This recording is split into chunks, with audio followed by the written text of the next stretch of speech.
Hi everyone, this video is going to be very important especially for those students who are in class 12 and targeting JEE 2027. So यहाँ पे जो मैं topic discuss करने जा रहा हूँ वो है अनबैलेंस्ड व्हीटस्टोन ब्रिज।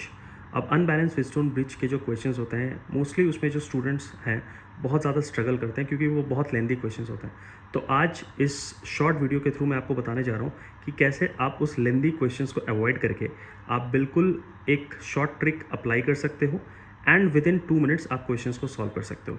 अब जैसे ये वाला क्वेश्चन अगर आप देखो तो इसमें हमारा जो कंडीशन है सर्किट में ये आपका बैलेंस्ड व्हीटस्टोन ब्रिज है। क्यों? क्योंकि अगर आप देखोगे यहाँ पे 5 × 6 30, 10 × 3 30।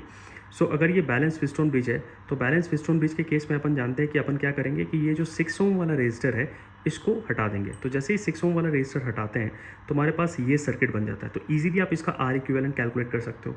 बट द पॉइंट इज दिक्कत यहाँ पे आती है कि जब आपका अनबैलेंस व्हीटस्टोन ब्रिज आ जाए, जैसे अगर आप इस कंडीशन को देखो, इस सर्किट को देखो, राइट। सो 5 × 2 10, 2 × 3 6, तो ये अनबैलेंस व्हीटस्टोन ब्रिज है। तो इस केस में आप ये 3 ओम रेजिस्टर जो है आप उसको नहीं हटा सकते हो। तो इस केस में आप equivalent resistance between A and D कैसे कैलकुलेट करोगे? जैसे इस केस में हमने देखा कि बैलेंस व्हीटस्टोन ब्रिज आ रहा था तो इसको हटा दिया, तो ए एंड डी के बीच में हमने इक्विवेलेंट रेजिस्टेंस कैलकुलेट कर लिया। बट इस केस में बच्चे फंस जाते हैं। तो यहाँ पे हमें एक ट्रिक अप्लाई करना है, that is delta two star. और डेल्टा क्या होता है? डेल्टा का जो शेप होता है बेसिकली स्टार ट्राइंगल शेप का होता है एंड स्टार का जो शेप होता है वो इस तरह का कुछ दिखता है। अब हमें क्या करना है इस सर्किट में कि ये जो ट्राइंगल आपको दिख रहा है जिसमें रेजिस्टर्स है 5 ओम, 2 ओम एंड 3 ओम, इसको हमें रिप्लेस करना है इस शेप से, right. Delta two star, that is triangle to इस शेप में R1, R2 एंड R3। अब 5 ओम, 2 ओम एंड 3 ओम के रेजिस्टर्स को एलिमिनेट करना है हमें एंड रिप्लेस करना है R1, R2 एंड R3 से।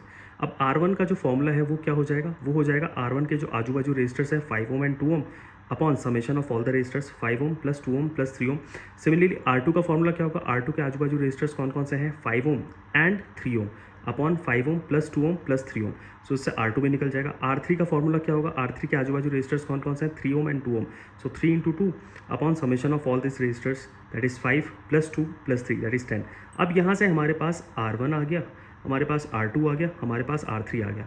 अब जो इसका नेक्स्ट इक्विवेलेंट सर्किट बनेगा वो कुछ इस टाइप का बनेगा, ए R1, R2, R3। देखिए जैसे हमने इस पूरे ट्राइंगल को इससे रिप्लेस कर दिया R1, R2, R3 से, एंड ये हमारे पास पहले से 3 ओम एंड 2 ओम यहाँ पे था ही। सो क्या मैं बोल सकता हूँ कि यहाँ पे R2 जो है 3 ओम के साथ सीरीज़ में है, R3 जो है 2 ओम के साथ सीरीज़ में है।